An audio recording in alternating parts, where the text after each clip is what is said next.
Confidence sportive, le podcast qui parle des émotions du sport.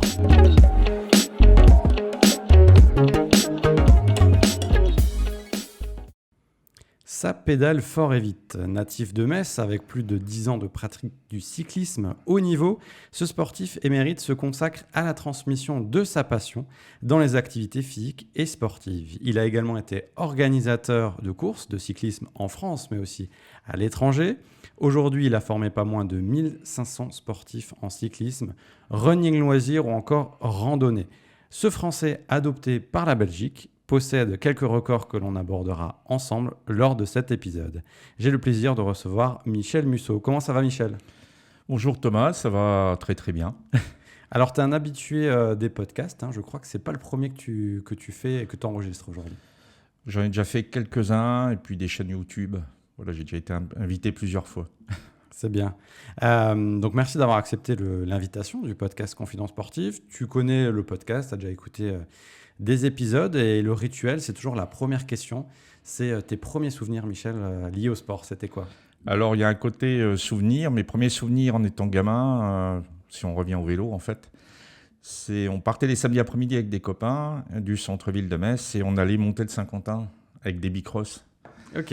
J'avais une dizaine d'années. On s'arrêtait, il y a une boulangerie qui existe toujours en bas du Saint-Quentin, dans la rue sur la route nationale. Et à chaque virage, on s'arrêtait pour manger un bonbon. C'était l'époque où on pouvait acheter des bonbons à la pièce unique, en fait. Voilà, c'était les balades. En fait, le vélo, c'était un peu la découverte en dehors du quartier, en dehors de toutes ces choses-là. Donc, c'est mes premiers souvenirs en tant que pratiquant de bande de copains qui font du sport. Et puis, mes premiers souvenirs au niveau des émotions, c'est l'épopée du FC Metz en 84. Avec la victoire en Coupe de France. Avec la victoire en Coupe de France et surtout la demi-finale à Saint-Symphorien.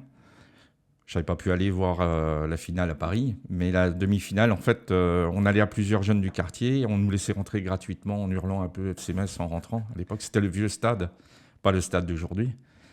Et il y avait des sidérurgistes dans le stade. Et je garde un souvenir du dernier quart d'heure où tout le stade était complètement en folie. Le terrain avait été envahi. Alors, il y avait des grilles à l'époque. Il fallait qu'on passe au-dessus et tout. Et c'était une folie. Et puis, quand ils sont revenus de Paris le samedi, ils sont revenus en train. Et j'ai le souvenir de la place d'Armes avec le monde fou de ces joueurs, quoi. Donc, c'est vraiment ma première émotion liée au sport. C'est le FC Metz. Donc, tu grimpais les grilles et tu grimpais le Saint-Quentin. Voilà. Alors, tu tombes dans le bain, on va en parler maintenant de ta discipline qui est le cyclisme. Comment donc tu viens sur l'aspect compétition du cyclisme ? Parce qu'à l'époque, alors il y a une médiatisation par rapport au Tour de France, ça a toujours été très connu, médiatisé, etc.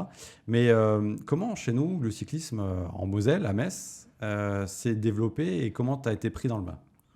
En fait, suite à tout ça, j'allais me balader à vélo. En fait, je prenais une carte. Il n'y avait pas les GPS à l'époque. Puis j'allais faire des balades de 20-30 km. Et puis j'allais repérer des villages. Un coup, j'étais jusqu'à Verdun même. Ah oui, ok. Vélo. Avec un vieux vélo, je partais à la journée. Mes parents n'avaient pas de voiture, donc pour moi, c'était un peu le vélo. C'était l'émancipation. Je pouvais partir. Je leur disais des fois jamais où j'allais pour pas faire peur.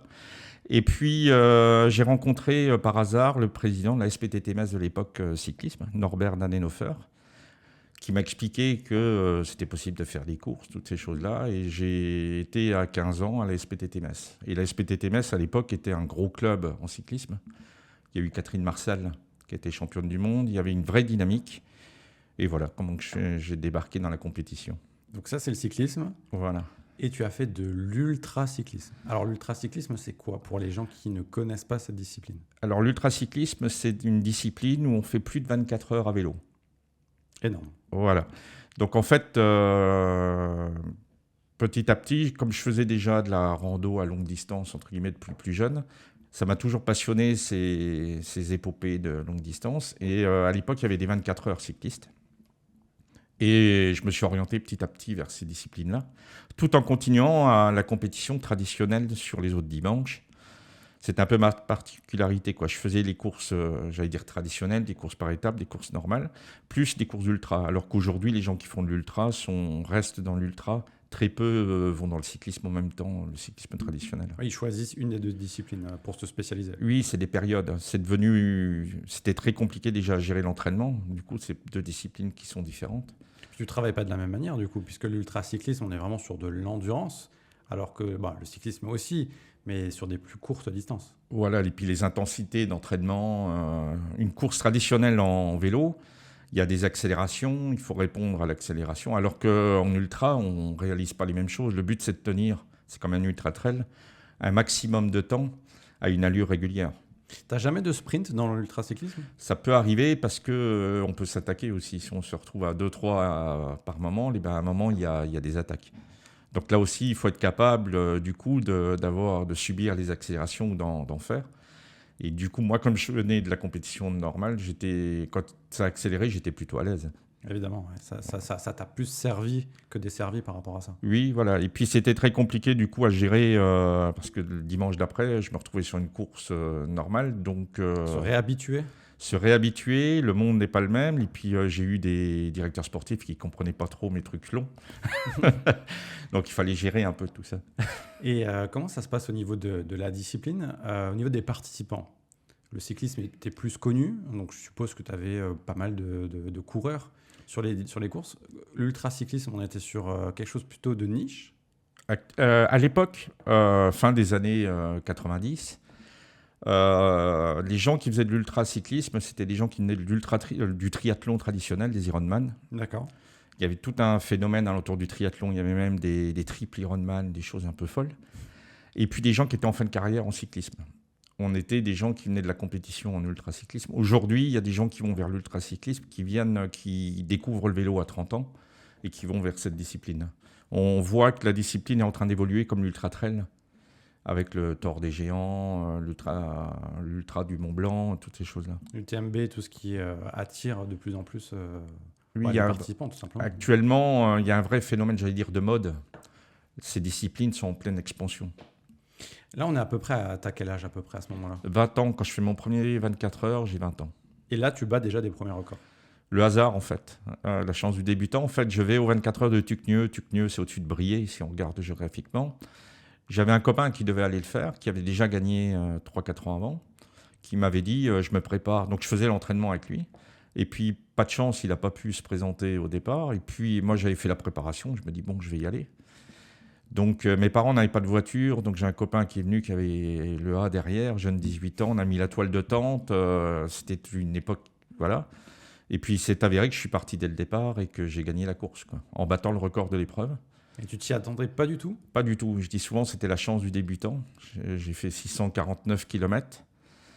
Et c'était vraiment pour moi la chance du débutant. J'étais le premier étonné, quoi, en fait. C'est à ce moment-là que tu prends conscience de ton potentiel pour faire d'autres compétitions dans cette discipline-là? Oui, en rencontrant des journalistes suite après, en échangeant. Il n'y avait pas Internet à l'époque. Donc, pour être au courant du record du monde, toutes ces choses-là, il fallait écrire au Guinness des records. C'était une autre époque. Une autre époque. Et puis, c'est avéré que le record du monde était à 730 km, ce qui n'était pas fantastique, du moins, c'était battable. Oui, bien sûr. Et donc, on s'est mis dans la tête. J'étais au club à Gondange-Mont-de-Lange. J'avais une équipe cycliste à Gondange, de préparer le record du monde. C'est de là, en fait, 15 jours après la victoire, en réfléchissant, on s'est dit c'est abordable. On va essayer de faire une tentative contre le record du monde. Et à quoi tu penses pendant ces 650 km, par exemple? Parce que tu vois du paysage, c'est bien, mais il faut rester concentré sur l'objectif. Comment ça se passe? En fait, on se fixe des petits... ouais, voilà. Je dis souvent, c'est comme un escalier. Étape, step by step, c'est exactement la même chose. Si vous partez sur un 24 heures vélo et qu'on se dit qu'il y a 24 heures à faire, dans la tête, on ne tient pas. Alors, très souvent, c'est des petits circuits. Et par exemple, à Tucnieux, je me souviens, le parcours faisait 10 km. Je me fixais 3 tours à l'heure. Donc, en fait, on se fixe des petits... Et du coup, l'heure passe.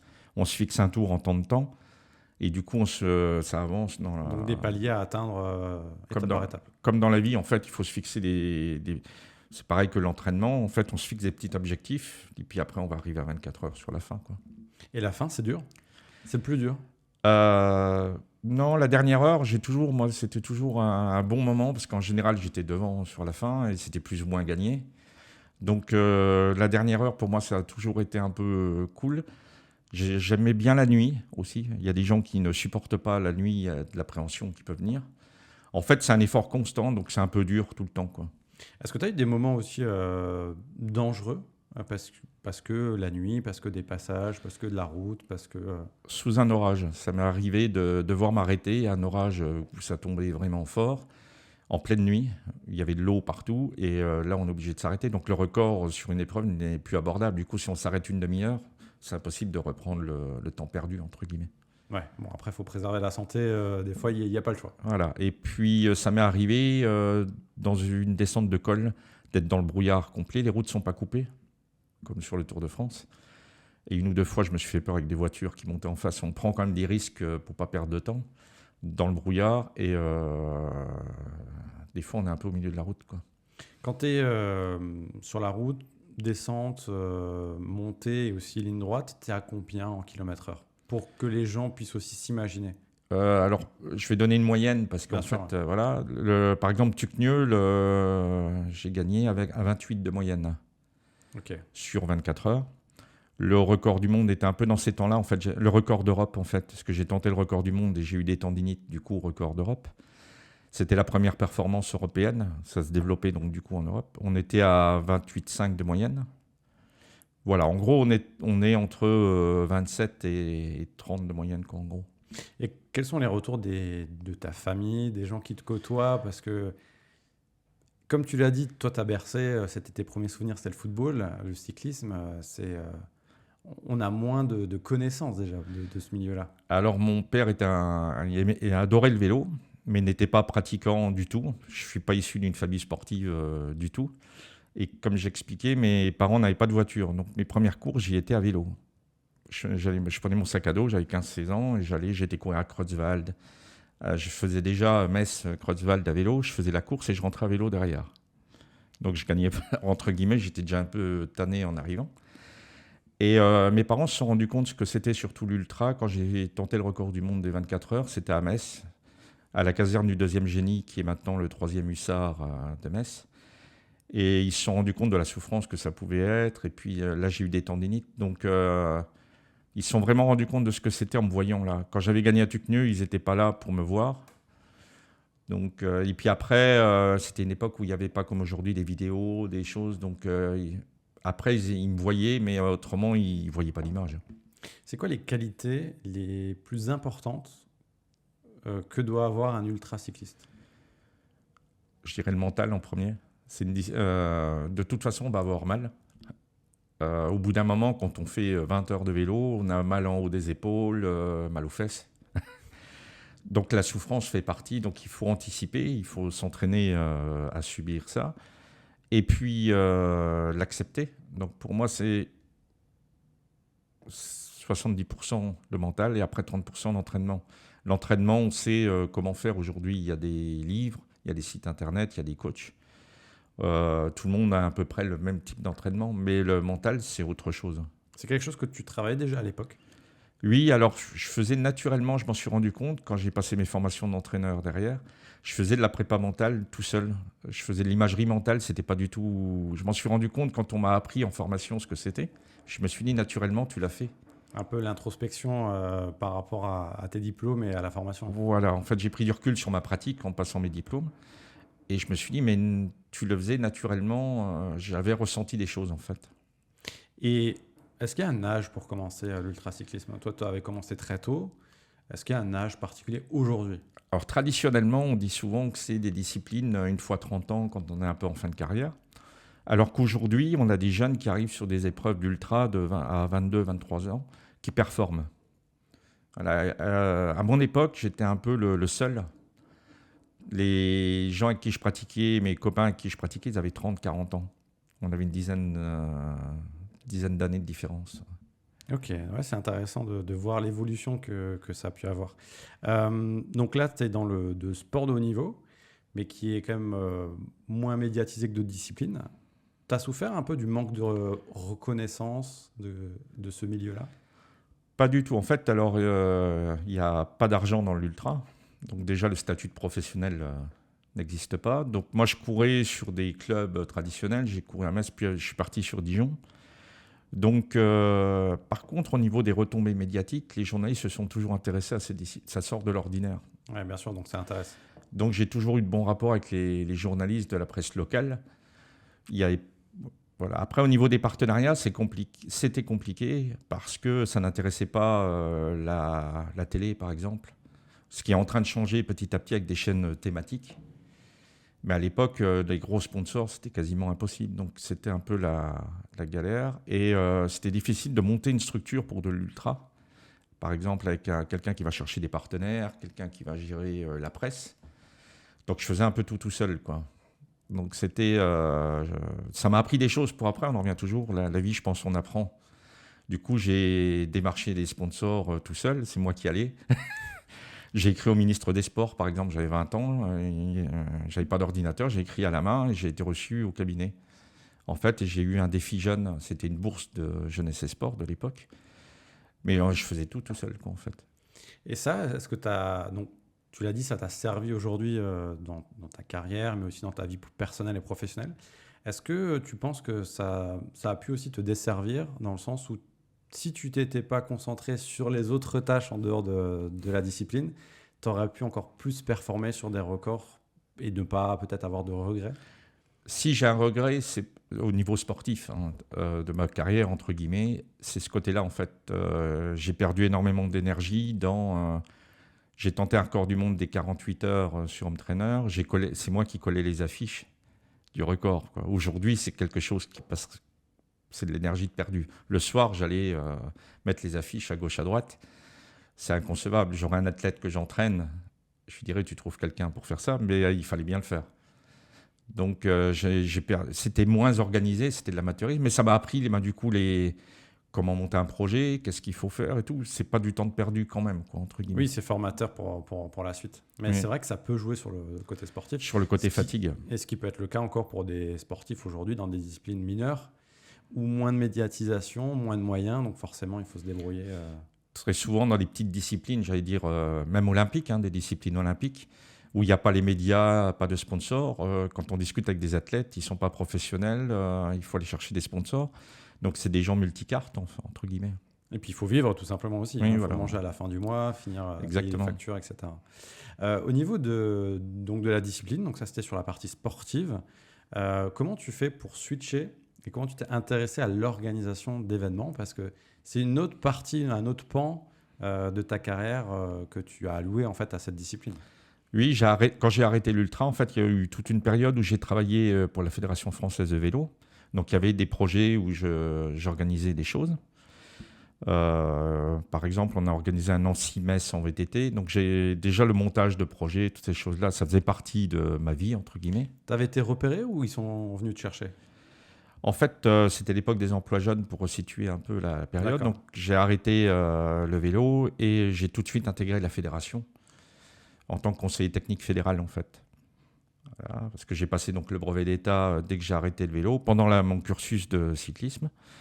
Et puis, petit à petit, j'ai évolué sur d'autres projets un peu plus importants.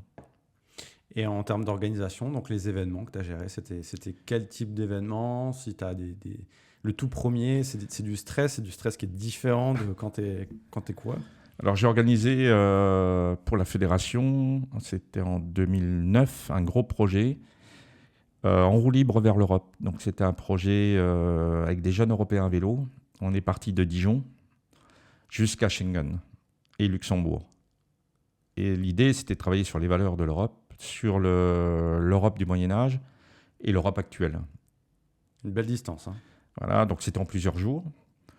Et ça représentait 60 jeunes, donc pendant 8 jours à gérer, les responsabilités que ça engendre. Et on a travaillé sur le versant touristique aussi. On avait visité la maison de Robert Schuman.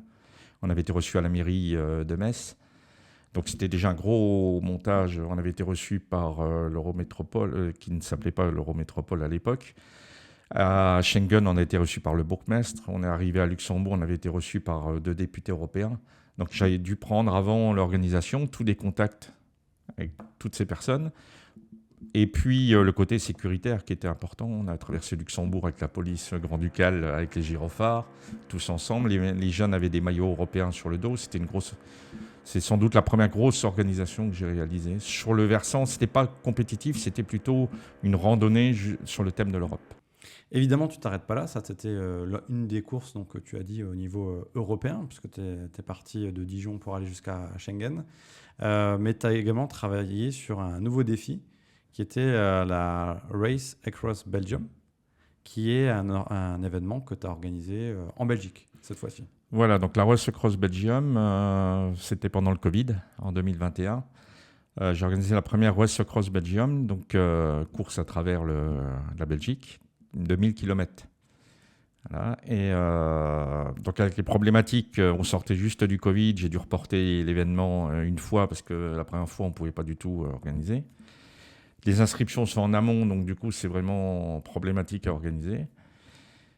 Et c'est une épreuve qui a lieu maintenant tous les ans en Belgique. Tu pensais que ça allait pas se faire justement par rapport au Covid, de vraiment l'annuler, de pas arriver au bout? C'était un peu ta crainte? J'ai dû reporter, c'était organisé d'abord au mois de mai et on a reporté au mois d'août. Et j'aurais pas reporté plus loin dans la saison parce que du coup la météo n'est pas la même, toutes ces choses-là. Mais j'ai vraiment cru qu'on allait annuler l'événement. Oui. Et en termes d'organisation, c'est plus compliqué en Belgique, en France, c'est similaire, comment ça se passe? Les réglementations, les décrets ne sont pas les mêmes. Voilà, donc il y a des choses qui sont plus compliquées à mettre en place d'un secteur ou de l'autre. Mais en gros, les problématiques sont les mêmes. Qu'est-ce que tu gardes de cette période-là où tu étais chef d'orchestre vraiment qu'est-ce que tu as appris? Qu'est-ce qui t'a marqué vraiment sur ce côté organisation d'événements? Sur les courses ultra que j'ai mis en place, en fait, ce que j'apprécie le plus, c'est quand, en général, ils arrivent un par un. Il y a des fois, il n'y a personne. Ils arrivent à 2 heures du matin. Ça m'est arrivé d'être tout seul sur la ligne d'arrivée. Et c'est toujours ces silences quand ils arrivent. Il y a des gens, c'est le but de l'année ou le but de leur vie quasiment. Mais les plus belles images, j'aime bien les silences. Souvent, ça en dit plus que les gens qui éclatent complètement. J'ai vu des gens arriver avec les larmes aux yeux et le silence. Ils mettaient 30 secondes à pouvoir me parler. Il y avait vraiment un moment. Ils avaient été loin où ça représente, on ne connaît pas leur vie personnelle. Bien sûr. Parce qu'il y a eu des fois, ça peut être un défi suite à une problématique de santé ou familiale ou autre chose. Et je crois que c'est ces images qui me restent, quoi, d'arriver tout seul la nuit, comme je disais, où j'étais tout seul. Ah, t'es là, tu m'as attendu. Et puis, des fois, ces silences ou ces larmes qui coulent sans rien. Donc, je me retire un peu. Mais je trouve que c'est ces moments-là, quand on organise, on fait ça pour ça, quoi, en gros. La petite cerise sur le gâteau, le petit côté émotion à la fin, le sentiment du devoir accompli. Ça reste de l'humain. Ouais. Le sport, il y a quand même beaucoup d'humains dedans. Et je crois que on ne connaît pas la raison de la personne, pourquoi elle est venue là, toutes ces choses-là. Et ce silence veut tout dire, quoi. Et tu as connu des mésaventures aussi, puisque forcément, organiser un événement, on doit gérer des impondérables, des imprévus. Est-ce que tu as une anecdote par rapport à ça? Des imprévus, oui, il peut y avoir des vélos de cassés. On a toujours peur de la chute. Et le pire, quand je dis la chute, ça peut arriver. On roule la nuit pendant le manque de sommeil. On passe dans un trou, ça peut être Donc le téléphone a toujours peur du téléphone quand il sonne. Une voiture, un accident de la route, on roule la circulation, il y a de la circulation en même temps. Donc c'est vrai que c'est 2-3 jours où on ne dort pas, mais on a un stress en tant qu'organisateur. Donc j'ai pas d'anecdote pure et dure, mais c'est cette vigilance tout le temps. Ils partent quand même, on les a laissés partir quelque part. Et il faut que tout le monde rentre, quoi. Oui, tu as une responsabilité, un peu comme un père de famille qui va laisser ses enfants jouer et qui doit les récupérer. En gros, c'est ça. Donc, ça peut arriver qu'il y ait une chute ou qu'on m'appelle, bon, je prends le train, je rentre sur le lieu de départ. Le vélo est là, mais il n'y a rien de dramatique. Mais on a peur du coup de téléphone plus grave qui pourrait arriver, quoi. Est-ce que les courses sont devenues de plus en plus dangereuses aujourd'hui? Avec, comme tu l'as dit, la traversée de chemins, de routes, il y a de plus en plus de coureurs, il y a aussi de plus en plus de trafic aussi extérieur. Alors, il y a de plus en plus de trafic. Les routes ont changé. On fait beaucoup plus de routes ligne droite aujourd'hui. On a enlevé les arbres au bord des routes. Il y a des 4 voies. Donc, ça veut dire qu'il y a plus de vitesse? La voiture roule plus vite. On a tout fait pour la voiture. Et le vélo n'est pas le bienvenu sur certaines routes, même à l'entour de Metz aujourd'hui. Il y a des routes que je faisais quand j'étais cadet, junior, où aujourd'hui je n'irais pas à vélo et j'enverrai pas des gens dessus. Donc la route a évolué et quand on construit un parcours, en fait, aujourd'hui, on pense à ça. Donc du coup, on se dit, tiens, la nuit, ils vont être là, donc ils vont pas prendre style une ligne droite pendant 15 km où il peut y avoir quelqu'un qui roule et qui va être étonné de voir des petites lampes rouges au bord de la route. Donc on essaye, quand on construit le parcours, de construire sur la Race Across Belgium. Il y a un secteur où on a fait prendre des routes un peu plus petites parce qu'on s'est dit, en gros, ils vont arriver là la nuit. Et il suffit qu'il y ait un chauffard ou quelqu'un qui roule à 110, 120, il va être étonné à 2 heures du matin de voir un vélo et ça risque d'être le pépin. Donc on essaye d'anticiper. Et est-ce qu'en protection aussi du coureur, est-ce qu'il y a une évolution aussi que tu as vue entre, par exemple, les années 90 et aujourd'hui?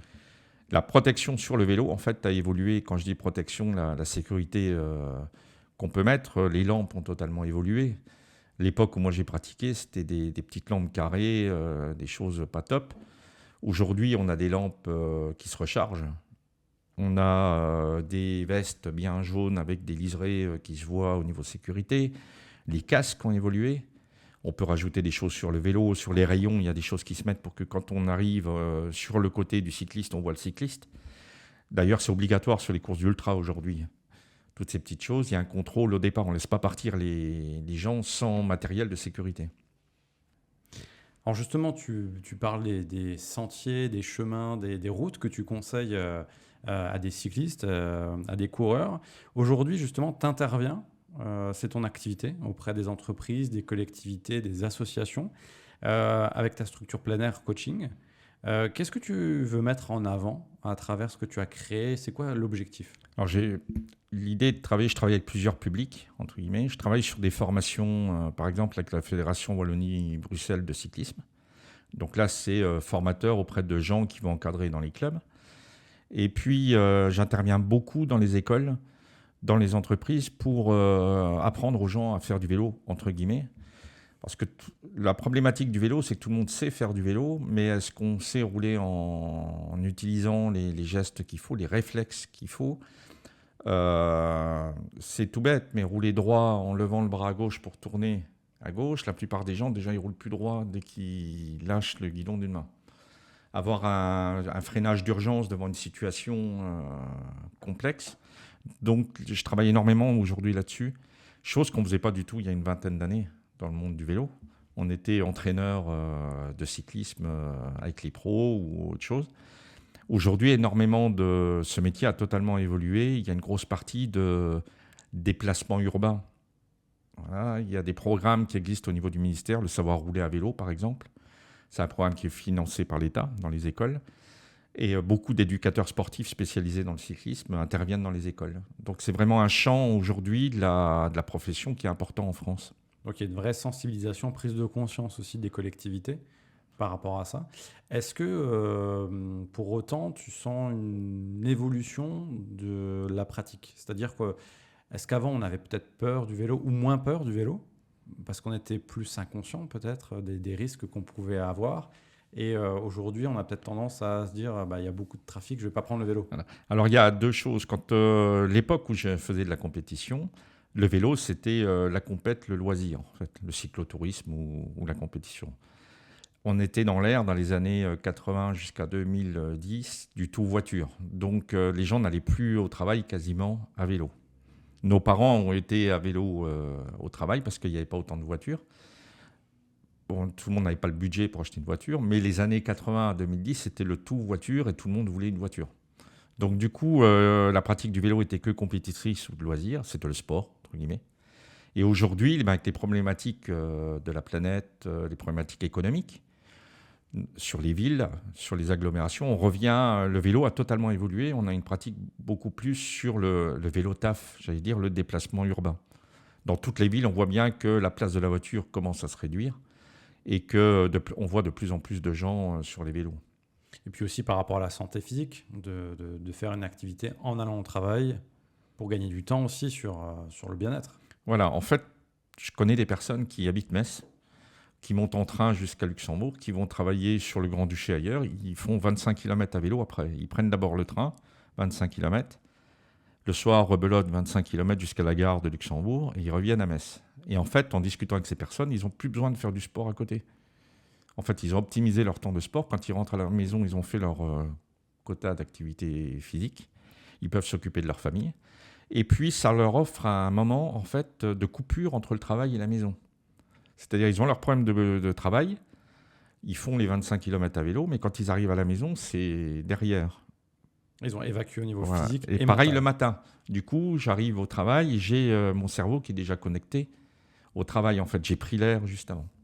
Donc ça, c'est une mobilité douce, active, que tu prônes et qui va encore plus se développer dans les années à venir.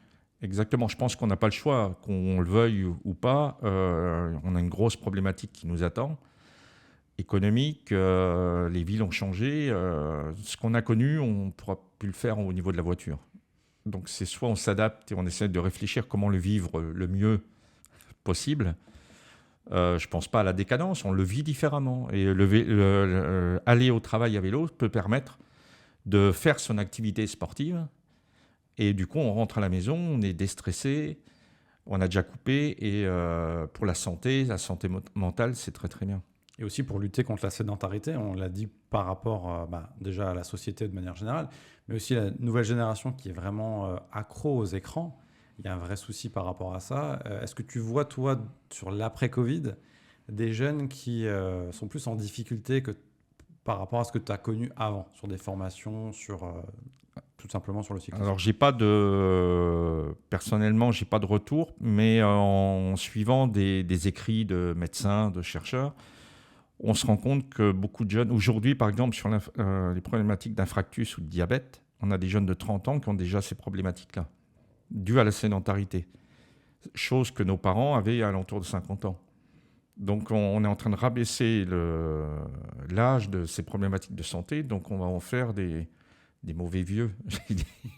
C'est des bombes à retardement. C'est des bombes à retardement. Donc du coup, l'idée c'est vraiment de travailler sur qu'est-ce qu'on peut faire pour être... moins dans le fauteuil, j'allais dire. Je suis toujours étonné quand on prend la voiture pour aller à la boulangerie à 1 km. On a un vélo ou on y va à pied, on a fait son activité sportive. Je parle souvent d'activité physique et sportive, d'ailleurs, parce que je fais une différence entre les deux. Mais il faut arrêter. C'est pas bon on sait très bien que pour la planète, c'est pas bon de faire 1 km de voiture. Et pourquoi pas le faire tranquillement à pied ? On peut aller à une réunion à pied, pourquoi pas quand j'ai une réunion en ville, se dire j'y vais à pied ou à vélo, ça me donne mes 10 minutes tranquilles avant d'aller en réunion. Et du coup, je vais arriver en réunion, l'esprit à 100% sur la réunion. Quand tu dis que tu différencies les deux, l'activité physique et l'activité sportive, tu les dissocies comment ? Pour moi, l'activité physique proprement dite, je ne parle pas de sport, ça peut être, je prends les escaliers pour monter au bureau. Je vais au magasin, j'y vais à pied ou à vélo. L'activité sportive, il y a sport derrière. Je vais aller courir 1 heure le dimanche matin, je vais aller rouler.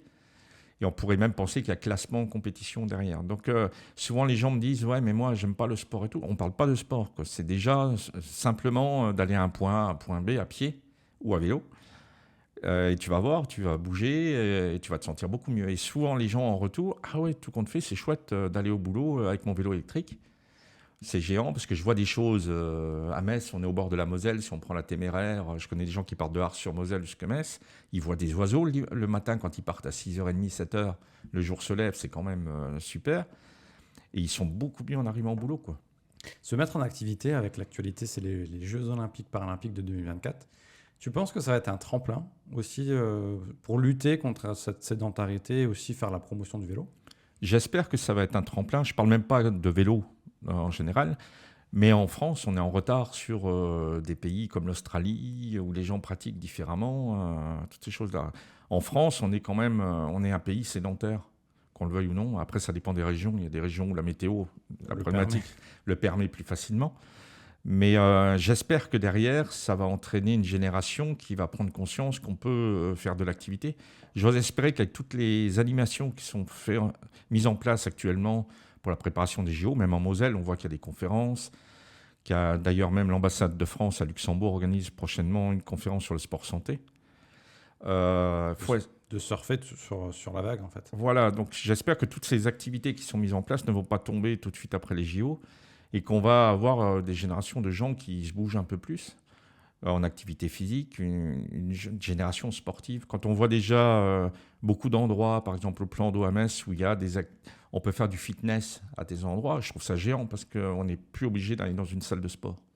Par rapport aux pays limitrophes que tu connais, donc là, Belgique, Luxembourg, est-ce qu'on est aussi en décalage par rapport à eux? Est-ce qu'ils sont en avance? Est-ce qu'ils sont au même point de la France? Je sais qu'en Allemagne, par exemple, le vélo est aussi une tradition. J'en vois beaucoup, notamment dans le nord de l'Allemagne. Est-ce qu'on est classé où au niveau de la France? Alors les pays nordiques, c'est un peu différent quand on parle du nord de l'Allemagne. C'est sûr qu'entre la Bavière et le nord de l'Allemagne, c'est pas les mêmes mentalités. Bien sûr. La Belgique, c'est pareil. C'est un pays fédéral. Il y a la Wallonie et il y a la Flandre. La Flandre, c'est tout plat. Et tous les enfants vont à l'école à vélo. Il y a des pistes cyclables en toute sécurité. C'est quasiment ils font des autoroutes à vélo, quasiment. Et tout le monde se déplace à vélo. Les gamins, depuis l'âge de 10 ans, vont à l'école à vélo. Donc du coup, ils ont... Et pourtant, il pleut.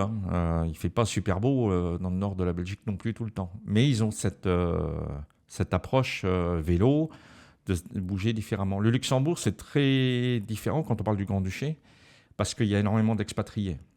C'est très multi... Donc, il y a des gens qui viennent de partout. Et il y a une culture vélo au Luxembourg. Ils ont des pistes cyclables fantastiques. Elles sont super belles et ils ont énormément travaillé sur le vélo. Il y a déjà eu l'événement des frères Schleck. Ça a donné un boom au vélo. Ils sont encore très actifs dans le milieu du vélo. Ça a toujours été le Grand-Duché un pays vélo. Et les expatriés font du vélo. Il y a beaucoup de gens qui font du vélo. Sur ces secteurs-là, que tu connais très bien d'ailleurs, c'est quoi les plus belles balades que tu conseilles d'ailleurs sur, on va dire, la grande région? Il y a des secteurs fantastiques. Bon, la Lorraine, souvent on a en France ce côté, on n'a pas conscience des chances qu'on a et de la beauté du secteur. On a les Vosges. Il faut savoir qu'énormément de Belges et Luxembourgeois viennent faire du vélo et du trail dans les Vosges. On a un terrain de jeu dans les Vosges fantastique. Ici, dans le bassin je dirais dans le sillon mosellan, avec cette vallée de la Moselle, il y a la Voie Bleue ou la Charle Téméraire. Elle a deux noms. Il y a moyen de partir de Coblence, de rejoindre Vesoul de rejoindre Lyon, de descendre ça s'appelle la Via Rona, de descendre jusque dans le sud de la France. Il y a moyen de faire des voyages itinérants, des super choses à vélo. On a le département de la Meuse, qui pour le vélo est fantastique. Pour le gravel, donc le gravel, c'est un vélo de route avec des pneus un peu plus gros pour passer dans les chemins. Dans la Meuse, on peut faire énormément de balades. Et puis du côté Wallonie, on a les Ardennes belges, très connu par Liège-Bastogne-Liège, par toutes ces courses professionnelles, où il y a des super circuits à faire.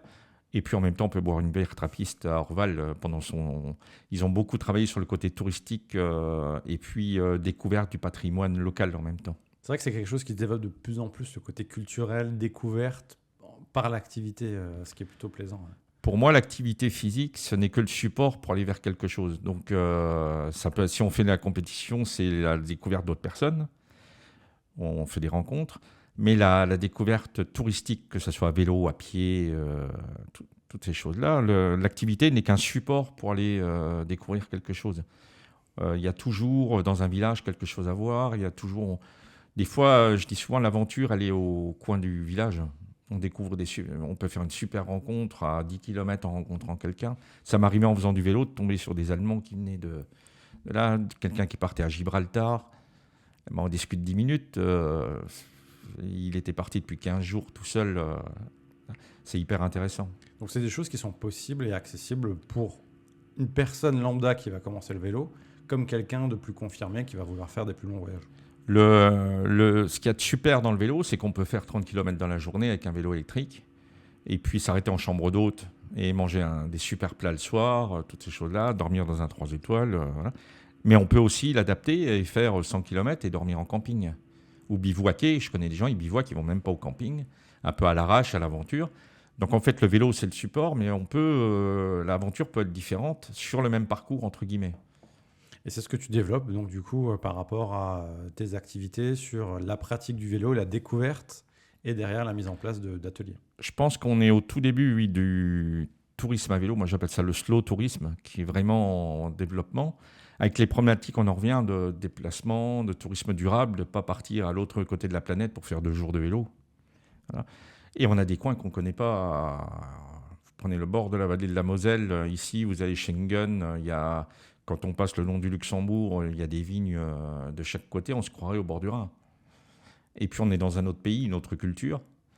Vous arrivez à Trèves, il y a du tourisme à faire, il y a vraiment moyen d'essayer de travailler là-dessus. Et puis le côté déplacement urbain, c'est quelque chose de très important parce que les voitures n'ont pas été formées en envisageant qu'il y a un vélo sur la route en même temps.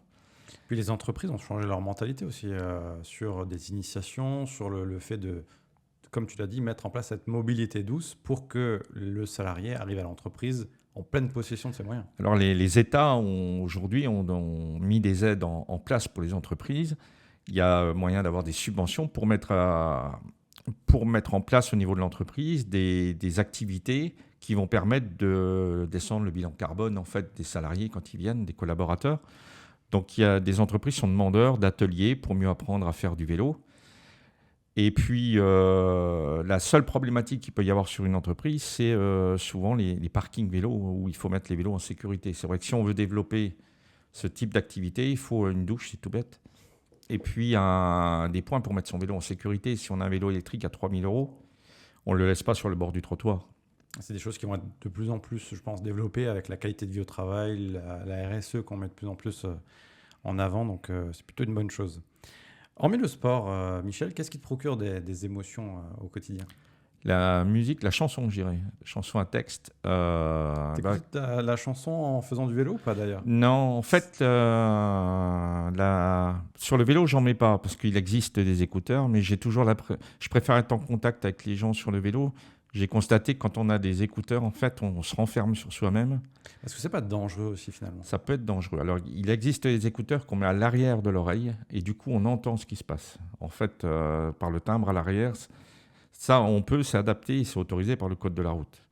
Il est interdit normalement de rouler avec des écouteurs, d'être en dehors. Et souvent, quand on est sur ces pistes cyclables, on croise des gens qui, soit sur le vélo, ont des trucs, ils n'entendent rien du tout, ou des coureurs ou des marcheurs, et nous, on arrive à vélo, on a beau avoir une sonnette.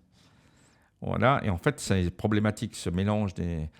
En fait, pour ça, moi, je roule jamais avec des écouteurs, je préfère, et du coup, le bonjour simplement aux gens. Quand on croise, on se rend compte que la personne nous fait un sourire, puis on entend les oiseaux, on entend plein de choses. On est en contact. Voilà. Avant de terminer, quel invité tu voudrais entendre dans le podcast ? C'est le petit rituel, si tu veux écouter un sportif, un coach, un dirigeant ou une personne qui gravite autour du sport, ça serait qui ? Alors sur le secteur, en fait, quand j'ai passé le tout début de mon brevet d'État, en fait, j'avais croisé, et je crois qu'il arrête après les Jeux Olympiques, il y a Olivier Crombols, qui était l'entraîneur des filles de la SPTT à l'époque. On en revient à la SPTT. Et je crois qu'il arrête sa carrière juste après c'est sa dernière mission. Je pense que c'est un des plus grands entraîneurs titrés au niveau des sports co en France et même individuels quand on voit sa longue carrière. Et je pense que ce serait intéressant de l'inviter. Il a sans doute, en termes de management d'équipe, parce que là c'est un sport d'équipe féminin, il y a d'autres sports qui pourraient sans doute s'inspirer de son univers. Et c'est un des plus grands entraîneurs qu'on a quand même en sport co. Il est lorrain. Ouais, c'est une vraie fierté locale et c'est vrai qu'il a un palmarès assez incroyable par rapport à son management et tout, qui a évolué aussi au fil des années par rapport évidemment aux sportives qu'il a eu, les handballeuses qui ont pas le même effort, qui ont évolué tout simplement. Je pense que là, oui, ça serait intéressant. En gros, c'est 35-40 ans d'activité qu'il a, avec des résultats. C'est lui qui a amené la SPTT féminin au plus haut niveau. Ça serait je pense que son retour d'expérience sur toutes ces choses-là, on aurait tous, nous encadrants, je pense, des choses à apprendre. Super. Écoute, très bonne idée, Michel. Je te remercie. On est quasiment au bout de l'épisode. Merci en tout cas pour tes confidences sportives. Comment on fait pour te retrouver, pour prendre contact avec toi sur les réseaux ? Comment on fait ? Sur la page Facebook Plein Air Coaching et puis sur LinkedIn, Michel Musso. Parfait. Voilà. Donc, si vous voulez faire du vélo, si vous avez des questions particulières par rapport à ça et que vous voulez mettre en avant la mobilité douce, vous savez quoi faire, vous pouvez contacter Michel. Michel, je te remercie. L'actualité sur 2024, est-ce qu'il y a des projets qui se mettent en place également ? Cette année, en 2024, c'est pas mal de projets de mise en place d'animation pour les jeunes sur 2024 et puis dans les entreprises. Voilà, en gros, ça développe vraiment les demandes pour les entreprises. Parfait. Écoute, on va suivre ça avec grande attention. Encore merci en tout cas pour tes confidences sportives et ce zoom sur le vélo et l'ultracyclisme. Et on donne rendez-vous très rapidement aux prochains auditeurs, auditrices pour un nouvel épisode. À bientôt. Merci à toi.